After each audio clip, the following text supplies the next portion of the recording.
This show is part of One Place, a daily network of focused briefings across the stories people follow most. Welcome to the Roundup. Today, we're looking at how oil prices are swinging wildly as Donald Trump predicts an early end to the conflict in Iran, while a UK-based AI firm secures a massive valuation with some very familiar names joining its board.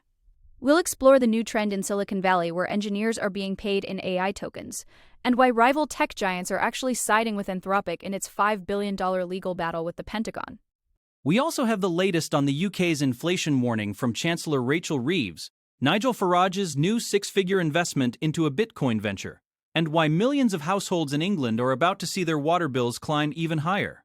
Finally, we'll break down what the surge in Brent crude means for your mortgage and savings, the deployment of HMS Dragon to the Mediterranean, and how global stock markets are reacting to the latest death, fire, and fury rhetoric from the White House. Let's start with the volatile situation in the global energy markets. Oil prices took a significant dive on Tuesday after President Trump predicted the war against Iran could be over soon. Brent crude, which had spiked to almost $120 a barrel on Monday, fell back below the $90 mark. Trump told CBS that the operation was very complete and ahead of schedule, though he later warned on Truth Social that any attempt by Iran to block the Strait of Hormuz would result in them being hit 20 times harder. It's a classic case of market whiplash as traders try to price in both the potential for peace and the threat of total blockade. The reaction in Asia was immediate, with the Nikkei and Kospi surging as the immediate panic subsided. However, analysts like Tony Sycamore are warning that the idea of the conflict being very complete is hard to reconcile with the ground reality. Iran's Revolutionary Guards have already pushed back, saying they will determine the end of the war and won't allow a single liter of oil to leave the region if attacks continue. With the new supreme leader Mojtaba Khamenei now in power in Tehran, the geopolitical background remains incredibly tense despite the relief rally we're seeing in the numbers. Now let's shift to a major development in the UK's tech sector. Nscale, a London-based AI data center firm, just raised $2 billion, bringing its valuation to a staggering $14.6 billion. What's really turning heads, though, is the board of directors. Former Meta executives Sheryl Sandberg and Nick Clegg are joining the team. Clegg, the former UK Deputy Prime Minister, is expected to navigate the complex regulatory landscape of AI, while Sandberg brings her experience in scaling tech giants. This is a huge win for the UK government's Stargate UK infrastructure partnership, which aims to mainline AI into the British economy. It's interesting to see NVIDIA's backing here, though there are some cracks appearing in the broader AI infrastructure hype. While Nscale is planning a supercomputer in Lofton, we've seen other massive deals, like the one between Oracle and OpenAI in Texas, fall apart recently. Nscale itself was actually spun out of an Australian Bitcoin mining company just last year. Technology Secretary Liz Kendall is pointing to this as a sign of international confidence in the UK. But the pressure is on for these massive investments to actually deliver functional data centers rather than just impressive press releases. Next up, we look at a bizarre new trend in tech compensation. Forget stock options and gym memberships, Silicon Valley is now talking about AI compute as a form of compensation.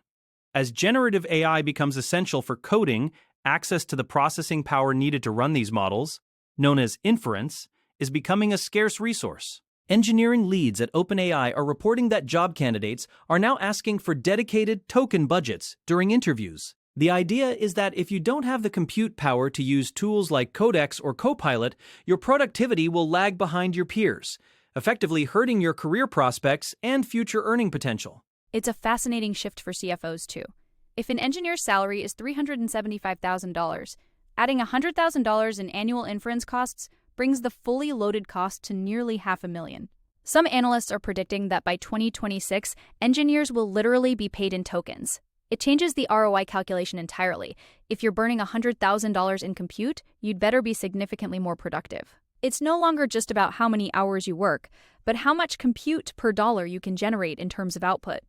Now let's turn to a high-stakes legal battle involving the Pentagon. Anthropic is currently locked in a feud with the U.S. government that could cost it $5 billion in lost business. The Pentagon labeled Anthropic a supply chain risk after negotiations broke down over guardrails for AI use in surveillance and weapons.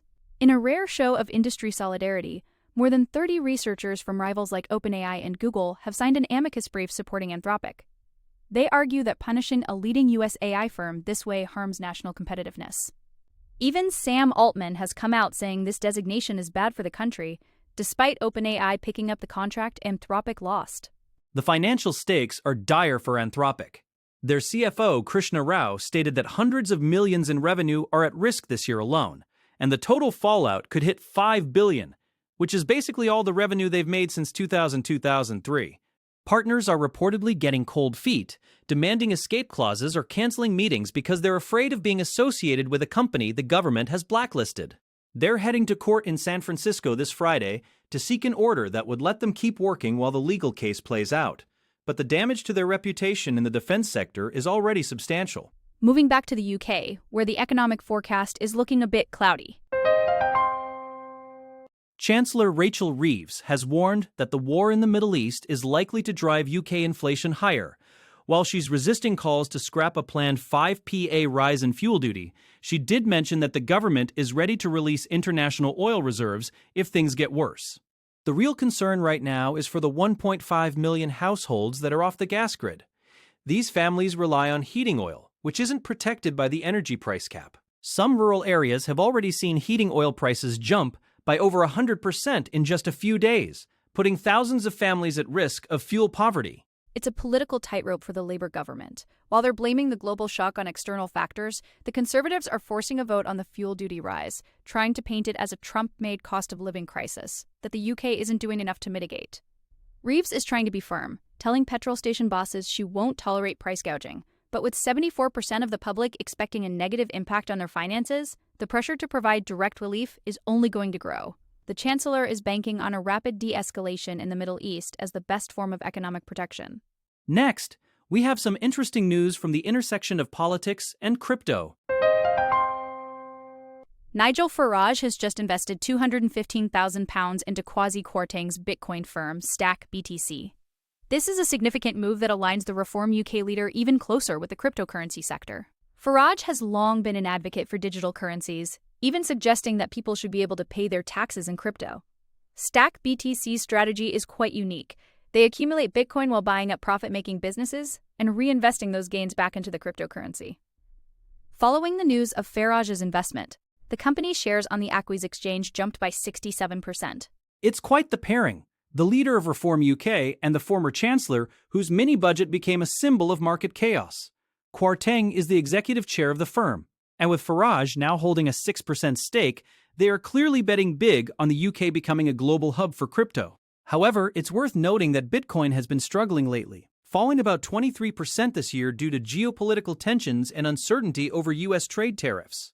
Farage's investment comes through his media company, which is flush with cash, but he's entering a market that is currently very sensitive to the exact same global tensions we've been discussing. Now let's look at another rising cost for households in England.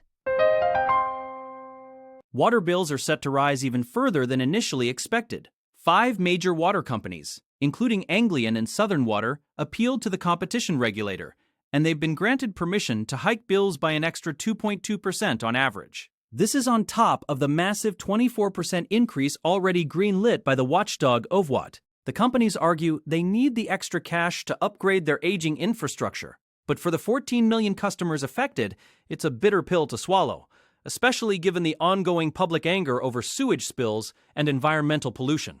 This decision is a major headache for Environment Secretary Emma Reynolds. The industry's reputation is at an all-time low, underscored by dramas like Channel 4's Dirty Business, which highlighted how private companies have handled the waterways. While the regulator did reject the majority of the extra funding the firms asked for, the fact that bills are still going up above inflation is going to be a tough sell. Thames Water notably pulled out of the appeal process because they're dealing with their own massive debt crisis. But for everyone else, the cost of simply having running water is becoming a major part of the monthly budget. Now, let's dive deeper into what these oil price swings actually mean for your wallet. When we talk about oil, we're usually talking about Brent crude, and its price affects almost everything you buy. Even though prices dip today, the persistence of high prices is what really matters for the economy. If oil stays high, it's not just petrol that goes up, it's food, manufacturing, and transport. In the UK, we've already seen petrol prices at the forecourt rise to an average of 137 pence per litre. The real danger is that this fuels inflation, which might force the Bank of England to keep interest rates high or even raise them again, which is the last thing a struggling economy needs. We're already seeing the ripple effects in the mortgage market.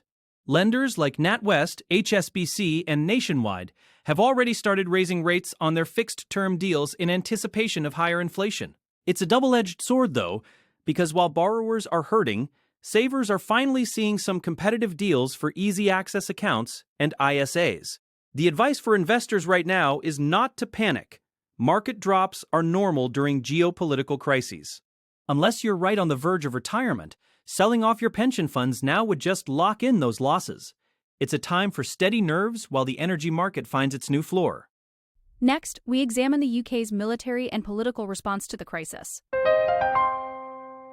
The UK is ramping up its military presence, with the destroyer HMS Dragon set to sail for the Mediterranean in the next couple of days. This is part of a coordinated effort with the US to bolster air defenses against potential Iranian missile or drone retaliations. Politically, the government is under fire for being slow to act, with critics pointing out that the ship is only just leaving Portsmouth now. Meanwhile, Donald Trump's rhetoric has reached a fever pitch. He warned that death, fire, and fury would reign if Iran disrupts oil flows, calling his current military campaign a gift to nations like China that rely on the Strait of Hormuz. Back at home, the British Chambers of Commerce are forecasting that inflation will stay firmly above the 2% target for the foreseeable future.